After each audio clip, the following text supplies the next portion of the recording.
Welcome to Weekly Digest, where we highlight the work of ministers of government as they push the administration's development agenda. Picking up from where we left off last week, Alboistang youths have formed a Community Development Council (CDC), which will liaise with the Ministry of Local Government and Regional Development to undertake more enhancement and other projects in their ward. The youths embarked on the initiative on the advice of Minister the Honourable Nigel Darmlal, who complimented their enthusiasm when he and his team went to inspect ongoing works on Monday afternoon. There has been a tremendous transformation. We're very happy that the residents themselves have come out to get Alboistang, Charlestown up to date. One of the things that we had always pushed for as a government is that we have to enhance our city. We have also said very unequivocally that we have to get people employed within our communities. And this is one of the exercises that we have done to make sure that people get employed. Minister Darmlal told the residents the government has noted their involvement in this project and will continue to support the community's development. This, he said, will help to advance its objective to remove the stigma attached to the South Georgetown ward. News on Tuesday. The National COVID-19 Task Force is awaiting recommendations from the Caribbean Public Health Agency CARPHA on the new variant of COVID-19 discovered recently in the United Kingdom before taking a decision on flights from that country. Minister of Health, the Honourable Dr. Frank Anthony, during Tuesday's COVID-19 update, said based on these findings, travels between the UK and the Caribbean may likely be adjusted. We've seen as a reaction to the UK announcing that they have found a new strain, that a number of countries have moved to stop air traffic between themselves and the UK. We have had some discussions with CARPHA yesterday, and we're trying to get a consensus of a Caribbean position, how to react to this. And our advice from CARPHA is that we should wait a little bit to see what is happening and to get more scientific information before we make a decision. The Georgetown Public Hospital Corporation GPHC received a quantity of medical equipment valued over $27 million from the People's Republic of China 16th Chinese Medical Brigade to support the Department of Anesthesiology and aid in the fight against COVID-19. Minister of Health, the Honourable Dr. Frank Anthony, said the donation will assist greatly in the development and improvement of health services. We are very grateful for these timely and pointed investment, and they have certainly worked to ensure that we are able to offer better service to our people. Minister Anthony said he looks forward to continued collaboration with China, especially in the area of medicine. Full electrical supply returned to Vredenhoop and the entire Demerara-Berbice interconnected system on Wednesday evening. This is after GPL's 69 kilovolts kV submarine cable spanning the Demerara River was fixed by engineers from China working alongside a local technical team. On Tuesday, Prime Minister the Honourable Brigadier Retired Mark Phillips, accompanied by Minister within the Ministry of Public Works the Honourable Deodat Indar, and Chinese Ambassador to Guyana, His Excellency Suo Jianchun, visited the site. Following the visit, Prime Minister Phillips relayed the good news to citizens via an interview with DPI. Based on what I'm told, by tomorrow evening, that cable should be up and running. And we will be able to have the balancing of the load, right, from Vredenhoop into the other parts of the Demerara-Berbice interconnected system. Minister Indar sent a stern warning to ship owners that they will be held accountable for damaging government's property. We're going to go after the ship owners. Mind you, we're going to go after the insurance, we're going to go after the agents to recover every cent that we spent here. It was not our fault that this happened. This happened when a ship dropped its anchor and drifted in the night and pulled that cable and burst it, right? It's not a small cable like this. It's something here big, right? That's running from Ridenoop to Kingston here. So it took some kind of strain to damage that cable. Minister Indar said instructions have been given to the Maritime Administration Department to notify vessels that the area where the cable is located is now considered a restricted area. It is being called Area B. The minister said repairs, consultancy fees, and material, etc., amounted to some US $500,000. News on Wednesday. Several bills were laid in the National Assembly on Wednesday, including the Law Reform Commission Amendment Bill, number 11 of 2020. This bill will amend the current act passed by the previous APNU-AFC administration. The act, in its current state, resides in the President the power to appoint a commission, consulting only with the minister. However, the current administration believes a law reform commission should represent the wider society. As such, consultations must be held with the private sector, labor movement, and religious community, among other groups. The other bills laid were the Hire Purchase Bill 2020, which gives protection to consumers who purchase items on credit. The Small Business Amendment Bill 2020 was also laid in the House. Further amendments to this act are to cover small businesses through financing and a regime of protection as they move from stage to stage. The Deceased Persons Estates Administration Amendment Bill was also laid. This bill is being amended to allow, among other things, a bank to pay a claimant from a deceased person's savings account a sum not exceeding $750,000. The claim could be made in writing by the spouse or the heir of the deceased. The Adoption of Children Amendment Bill 2020 was also laid before the House. These bills, read for the first time, are part of government's push in its legislative agenda. Also in the National Assembly on Wednesday, the motion Global Pandemic of COVID-19 was brought before the House by Minister of Health, the Honorable Dr. Frank Anthony, and passed. The motion called for the recognition of the seriousness of the COVID-19 pandemic in Guyana and for support of methods to deal with this through test, treatment, and immunization of citizens, Dr. Anthony stated.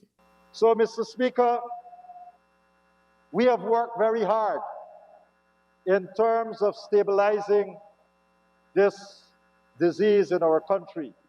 And there's still a lot more work to be done. We cannot be complacent. Mr. Speaker, I commend this motion, and I'm sure there'll be a lively discussion. And I added those points that I made earlier so that I can stimulate the debate. And I look forward to hearing the comments from the other colleagues and to hear some of their thoughts as we try to formulate some of the actions that we should take in regard to how we deal with the COVID-19 pandemic. Minister of Human Services and Social Security, the Honorable Dr. Vindhya Prasad, in supporting the global pandemic of COVID-19 motion, urged opposition's support, saying that COVID-19 should be treated with the degree of seriousness that it deserves. We are in the same situation as many countries in the world where the impact of COVID has led to loss of jobs. It would have led to people struggling in their homes to survive. And so we didn't only stop at testing, treating, intervening the way we have, or pushing the Mask Up Guyana campaign, or saying to people, you need to wear your mask and socially distance. We have been working on economic opportunities and also financial aid to the citizens of Guyana. Ensure that this motion is supported, because if the motion is supported, we can have the impact that we want to have in 2021. Minister of Parliamentary Affairs and Governance, the Honourable TEIXEIRA, also made a similar call to the opposition members of the House. This is a national issue. This is not a partisan issue.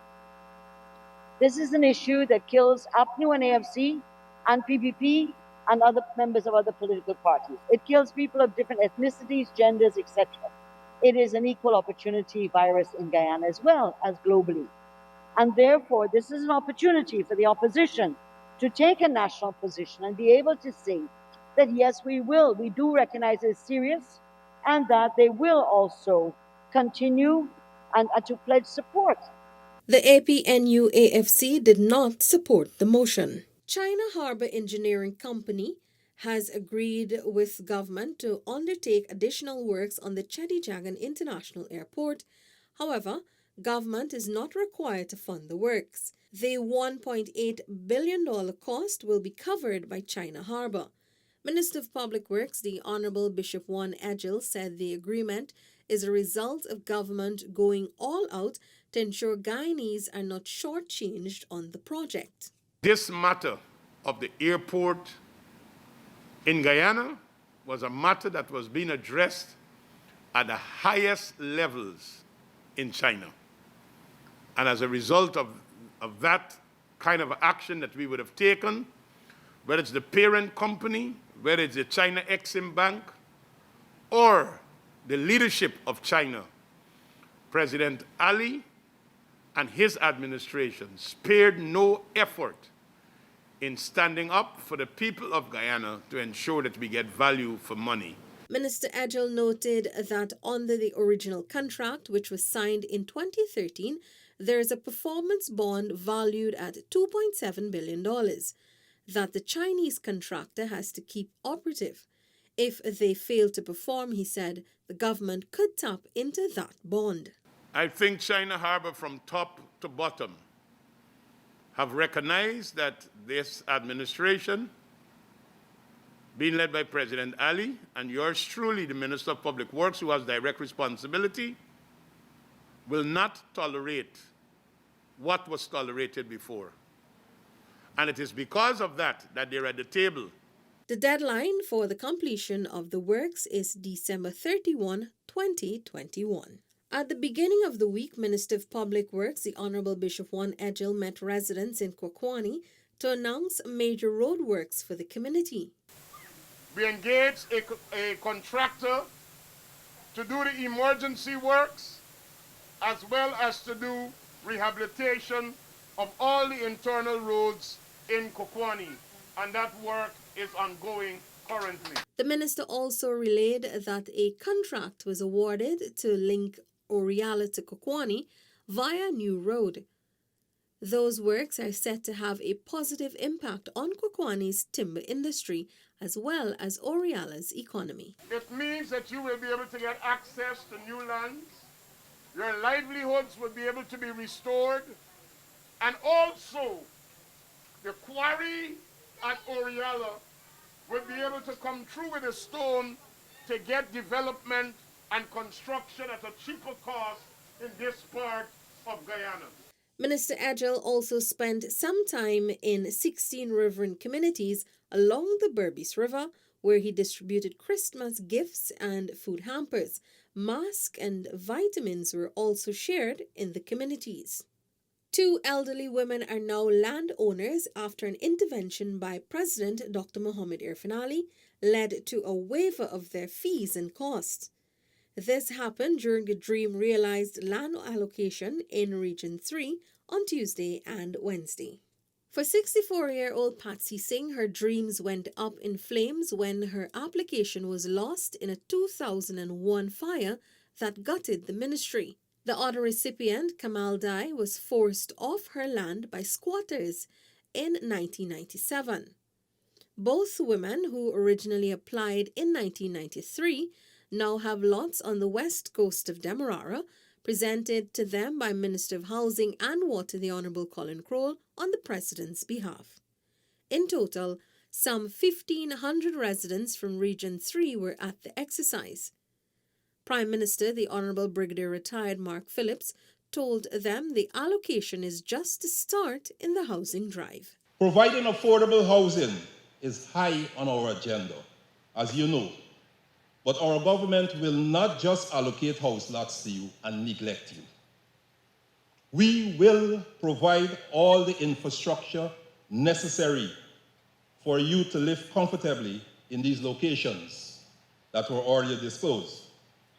you will have the basics of running water, roads, and electricity so that you and your families can live in dignity. Minister Kroll said the exercise is also expected to promote home ownership outside of Region 4 and announce a $5.1 billion investment for housing infrastructure in 2021.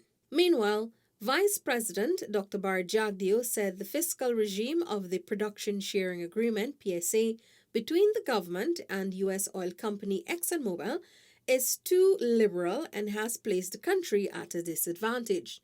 While the issue may not be fair, particularly to locals competing in the petroleum industry, Dr. JAGDEO said ExxonMobil is benefiting from the production sharing agreement it signed with the former APNU-AFC government.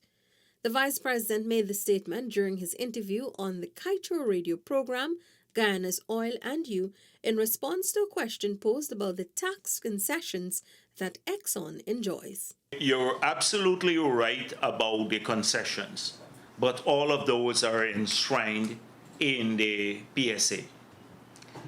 And so it's almost tax, and it's even so egregious that where tax liabilities fall on the company, often the government has to pay those taxes in many cases. So a lot of the laxity you see in relation to the oil companies derives from the PSA. Government has already made it clear that the current PSA relates only to the Stabroek Block and that future oil companies interested in oil production here will be bound by different guidelines, which will correct the deficiencies in that agreement. It's not because of discrimination. I don't think the tax DRA is discriminating in favor of this big company. It is just that they are bound by the PSA, and it's the PSA in future that has to change. Minister of Health, the Honorable Dr. Frank Anthony, on Christmas Day facilitated and accompanied First Lady Mrs. Arya Ali on a visit to the delivery unit of the Georgetown Public Hospital Corporation. Mrs. Ali brought good wishes, holiday cheer, and care packages to the mothers of the Christmas babies in the unit.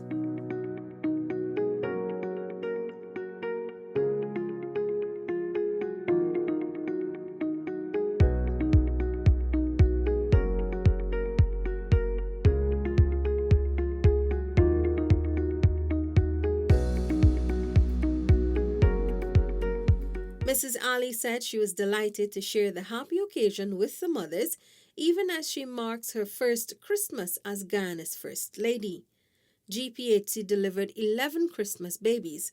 The first babies were born at exactly 1 minute after midnight, a boy and a girl to separate parents. That's it for this edition of Weekly Digest. For these and other government-related information, do log on to our website, dpi.gov.gy, and our social media platforms as well. Goodbye.